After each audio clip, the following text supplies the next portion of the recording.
flying machines climb up for altitude. Ladies and gentlemen, we would ask you all to rise.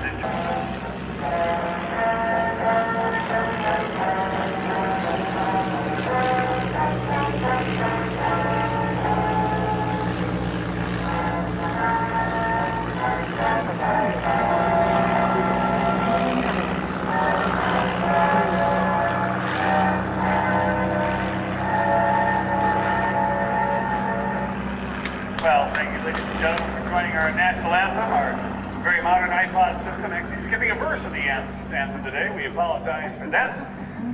Right behind it is the front back upper wing. That is a 1931 Great Lakes Speedster. The Speedster version is called a 200 horsepower Speedster engine.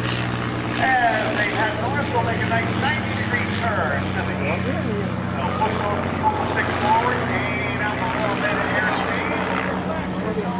And gently ease their control stick back as the Great Lakes peel off to the right and the Tiger Moth to the left. And let's see who's going to take center stage here first. A little competition that we open up with, and then we'll close things out this afternoon. You'll see the Tiger Moth perform again a little bit later in our balloon or the competition. It looks like the Tigers are going to clear the area. The Great Lakes will be the first to perform. The Great Lakes sport trainer was introduced in 1920 and built up through the early 1930s. It was one of the premier aerobatic aerobic cockpit. If you know what it is, go ahead and shout it out. But this is for our first-time visitors only. Be easy to see against the blue sky, a little bit tough against the white and gray clouds. Should be just about ready. Ready, steady, steady, now, steady, steady. It is out. Anybody see what he's throwing out of that airplane? It's against the white cloud right now. If you don't see it, watch the airplane as he approaches right there. Anybody see what he's throwing out of that airplane? Toilet paper. Somebody got it. You bet, ladies and gentlemen. There it is against the blue sky. That is a roll of Delcy toilet tissue, the light and fluffy brand from 1931. And this is the fantastic death-defying Delcy dive. How many times can he cut that rip before it gets to the ground? There's cut number 3. Look at that Great Lakes. Upside down, straight up, and straight down. She'll turn on a dime, give you 9 cents change all day long. There's cut number 4. And he's not done yet. You can see why this was a preferred aerobatic airplane back in the golden age. To show its structural integrity, barnstorming aviator Tex Rankin once performed 19 consecutive outside loops in a Great Lakes biplane as he dipped down for cut number 5. This is a speedster version, powered with a 200 horsepower 6-cylinder Ranger engine, inline air-cooled 6-cylinder. And I believe he's going to stop after 5 cuts. And now he'll dive down from your right. Get your cameras ready because the Great Lakes Speedster is going to give us a nice little climb on. 5 cuts to his credit, and then we'll bring the Tiger Moth on the center stage. But first, out of Cleveland, Ohio, ladies and gentlemen, one of the premier aerobatic machines, the Golden Navy Great Lakes Speedster.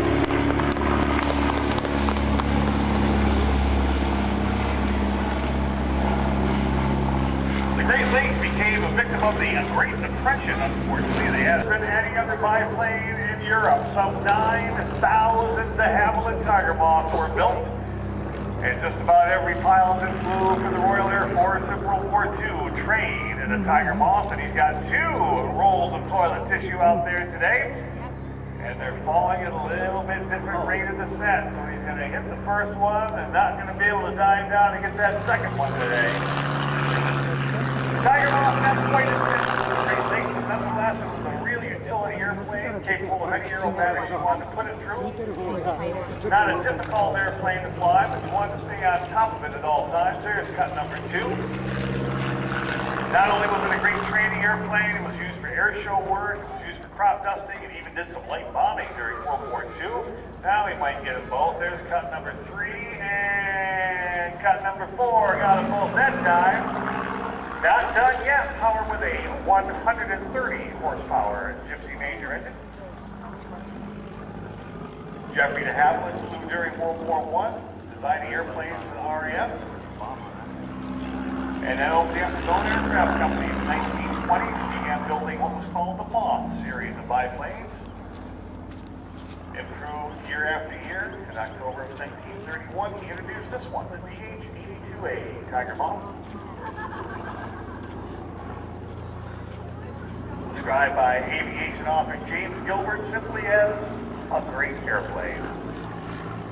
And now he's going to dive down, gain a little airspeed, and show you the classic barnstorming maneuver known as the wing over. He comes back on the stick, rolls his aileron, kicks in a little rudder, makes a 180-degree turnaround, and now dives down to give you another nice total flyby.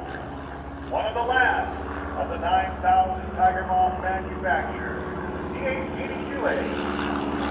Then he has Tiger Moth in a nice flyby.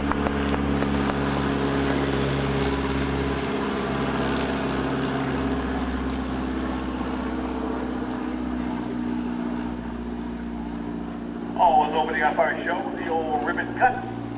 And I think the women and the pilots and the mechanics and the designers and the dreamers that made aviation what it is today.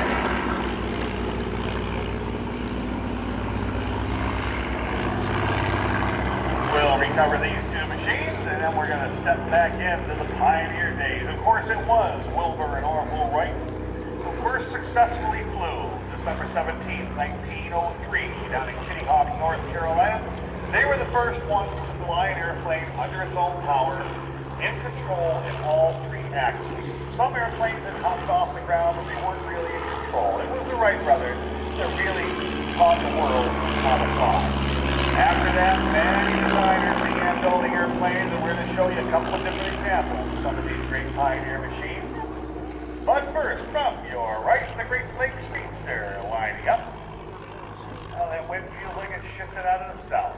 Wind's flopping all around on us today. Here comes the Great Lakes. Notice our pilot's wearing a white scarf today. A lot of people ask, what's the white scarf for? Is it just for look? Well, it did look pretty good. There's no doubt about that. But believe it or not, the old white scarf goes back to the early World War I days. They wore these heavy leather flying outfits, and the leather collars really chafed the pilot's neck, so they began wearing these silk scarves around their neck to protect it. And then they realized, well, you know, these old engines, well, they weren't old then, they were new, but they still threw back a lot of hot castor oil or grease or water if the water cooling was leaking. They could use the scarf to wipe their goggles off, too, for a little bit better visibility. There's a nice shot of it.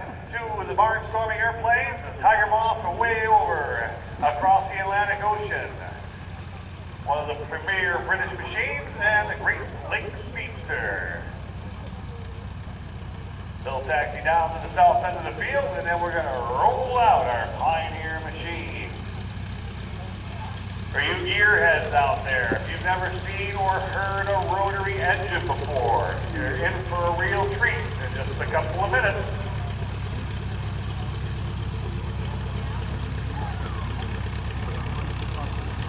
That's the first Great Lakes right there, the yellow and red wings at Great Lakes.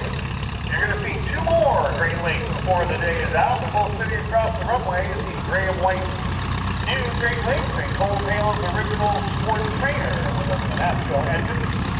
Red and yellow biplane sitting over there.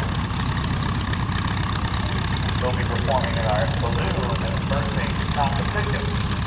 But first, before we fire up our pioneer machine,